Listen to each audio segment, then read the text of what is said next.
Hey guys, അപ്പോൾ ഇന്നത്തെ കുറച്ച് വർക്ക് ഉണ്ടല്ലോ. അപ്പോൾ ഫസ്റ്റ് കേക്ക് വന്നിട്ട് നമ്മളുടെ വീട്ടിനടുത്ത് തന്നെയുള്ള ഒരു ചേച്ചി തന്നൊരു ഓർഡർ ആയിരുന്നു.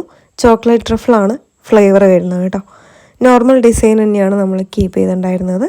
അവർ പറഞ്ഞ മോഡൽ തന്നെ സെറ്റാക്കി എടുത്തിട്ടുണ്ട്. പിന്നെ നെക്സ്റ്റ് ഒരു 1.5 kg വരുന്ന അത്യാവശ്യം നല്ല ഹൈറ്റിൽ ചെയ്തെടുത്തൊരു കേക്കായിരുന്നു. വൈറ്റ് ഫോറസ്റ്റ് ആണ് ഫ്ലേവർ ചെയ്തത്. അവരയച്ച റെഫറൻസിൽ ആ ഒരു പിങ്കിൻ്റെ പോർഷൻ്റെ അവിടെ ബ്ലൂ ആയിരുന്നു. അവർക്ക് അവിടെ പിങ്ക് ആയിരുന്നു വേണ്ടത്. അപ്പം നമ്മളൊന്ന് ജസ്റ്റ് റീഅറേഞ്ച് ചെയ്തിട്ട് സെറ്റാക്കി എടുത്തതായിരുന്നു കേട്ടോ. ദെൻ ഹൈറ്റിൽ ചെറിയൊരു വേവ് പോലെ സെറ്റാക്കി എടുത്തു. പിന്നെ കുറച്ച് ബട്ടർഫ്ലൈസ്, പിന്നെ ഷുഗർ ബോൾസ്, കുട്ടി കുട്ടി ഫ്ലവേഴ്സും കൂടെ ഒന്ന് ജസ്റ്റ് സെറ്റാക്കി എടുത്തു. പിന്നുള്ളൊരു 67th വെഡ്ഡിങ് ആനിവേഴ്സറീൻ്റെ ഒരു കേക്കായിരുന്നു. ഇത് നമ്മളുടെ കസിന് വേണ്ടിയിട്ട് തന്നെയായിരുന്നു.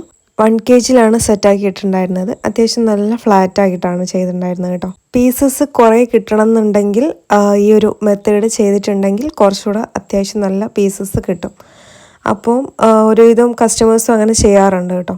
അപ്പോൾ അത് 1 kg ചെയ്തിട്ടുണ്ടായിരുന്നത്. അപ്പോൾ അടുത്ത വീഡിയോയിൽ നമുക്ക് അടുത്തിടെ കാണാം. അതിന് മുന്നേ ഒന്ന് സബ്സ്ക്രൈബ് ചെയ്യാത്തവരൊക്കെ ഉണ്ടെങ്കിൽ ഒന്ന് ജസ്റ്റ് കയറി ഒന്ന് സബ്സ്ക്രൈബ് ചെയ്ത് സപ്പോർട്ട് ചെയ്യുക, ഷെയർ ചെയ്യുക, ലൈക്ക് ചെയ്യുക, കമൻറ്റ് ചെയ്യുക.